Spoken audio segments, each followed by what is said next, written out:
Trying to wake up from a dream is harder than it seems. Birds are flying all around, some fall and hit the ground. This is where I should belong, inside a simple song, running careless down the line, beyond the brink of time. Olá, tudo bem? Hoje tive que vir para o espaço exterior para produzir alguns vídeos. O calor que se faz sentir neste momento em Vila Real impossibilita que essa produção possa ser feita no meu estúdio. Por isso vim até aqui, a este espaço bonito, onde se respira ar puro, os miúdos praticam um pouco de desporto e a minha mulher, que não gosta nada de aparecer na frente das câmaras, dá-me algum apoio nesta produção. Deste modo, os próximos vídeos vão ser produzidos no espaço exterior. Posto isto, vamos então para o vídeo. Hoje vou falar sobre o aparecimento e implementação oficial da numeração das camisolas em Portugal. Mas antes, vamos para a vinheta.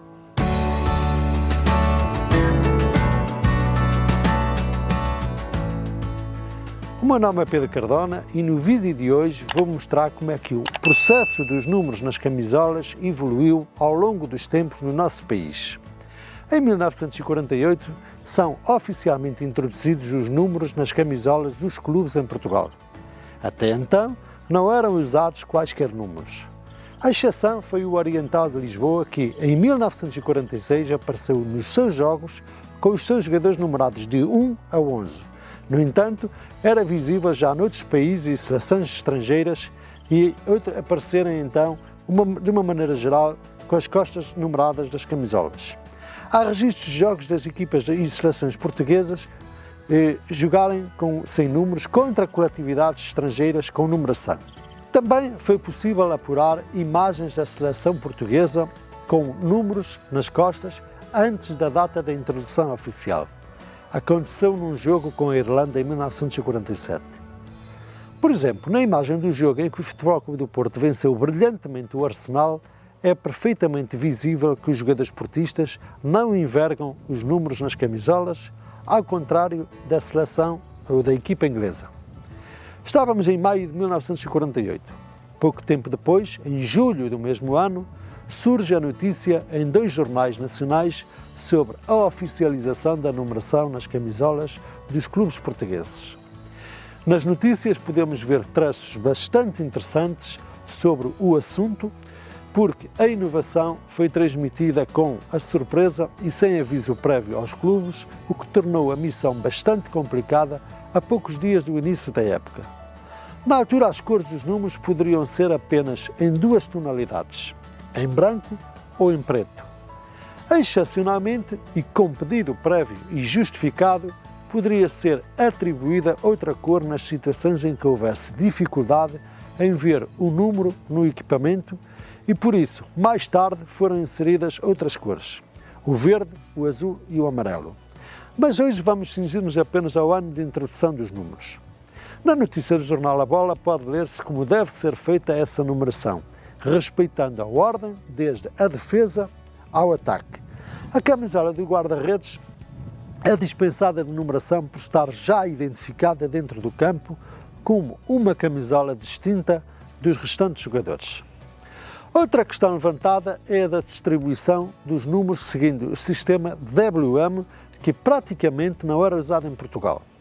A distribuição dos números estaria a ser tão rigorosa que tornava complicado atribuir alguns números. A questão maior prendia-se com o médio-centro ou o terceiro defesa. O jornal A Bola analisava o facto de haver conveniência em seguir o modelo inglês, o tal WM, adaptável a todas as táticas, porque se limita a respeitar os princípios fundamentais do escalonamento das diferentes linhas, defesas, médios e avançados. O jornal O Mundo Desportivo abordava igualmente a questão do sistema WM adotada em Inglaterra, mas por outro lado fazia grande menção e aprovava a decisão da numeração nas camisolas com o facto de ser uma ferramenta que iria ajudar os árbitros a identificar melhor os jogadores, bem como público e imprensa nas bancadas.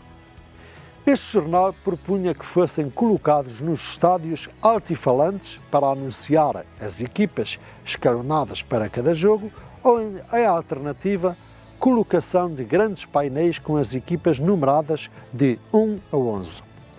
O Futebol Clube do Porto começou a usar os números nas suas malhas oficiais em setembro desse ano, antes do início do campeonato de 48-49. Foi num jogo particular com o Famalicão, no campo da Constituição. Este jogo antecedeu a primeira jornada do Campeonato Nacional dessa época. A numeração nesse jogo é, porém, uma informação que carece de confirmação. Na minha pesquisa, recolhi este dado num livro sobre o futebol português, mas não vou dar a informação como uma verdade absoluta. Na revista Stadium aparecem realmente imagens desse jogo particular com o Famalicão, mas não é possível tirar qualquer conclusão sobre o uso de números nas costas. Vemos apenas que Barrigana não tem número na camisola, mas isso é outra questão que vou abordar mais daqui a pouco. Uma semana depois, o Futebol Clube do Porto iniciou o campeonato em casa frente ao Elvas. Os Dragões, novamente vitoriosos, apresentaram a camisola com os números nas costas do equipamento. Pode ver-se, por exemplo, a camisola de Vieira com o número 11. Curiosamente, o guarda-redes do Elvas não apresenta o número nas costas. Mas será que a equipa do Elvas apresentou-se sem números? Ou é apenas o guarda-redes que não usa qualquer número?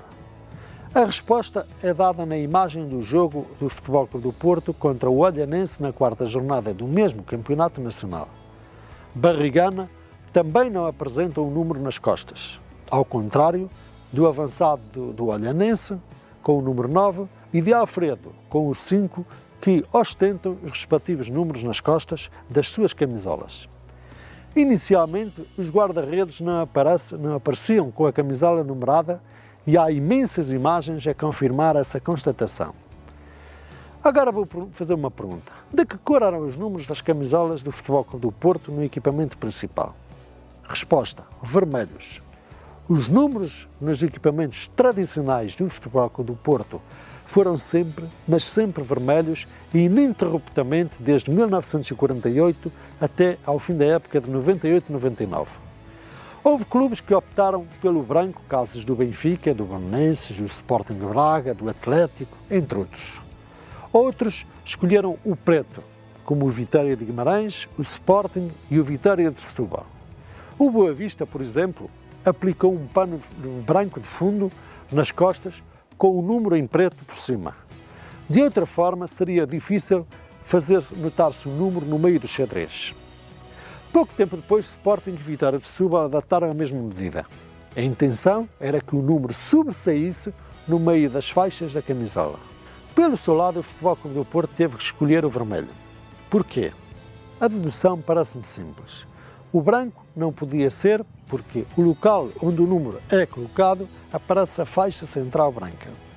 A cor preta teria pouca visibilidade entre as faixas azuis e, por esse motivo, o Futebol Clube do Porto optou pelo vermelho. Curiosamente, até ao início da década de 80, os Dragões nunca optaram por aplicar pano de fundo branco nas costas, tal como fizeram outros clubes.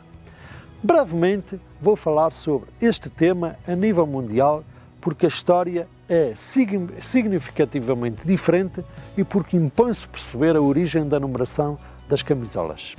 Por isso, não percas os próximos episódios. Com isto, termino o vídeo de hoje, mas não quero perder a oportunidade para te lançar o desafio de escreveres aqui em baixo o teu comentário sobre situações relacionadas com este tema que não abordei neste vídeo. Inscreve-te no canal para assistir aos próximos vídeos. Eu vou-me despedir, até à próxima quarta-feira. Nós voltamos a encontrar-nos aqui sempre à mesma hora. Um abraço e até lá.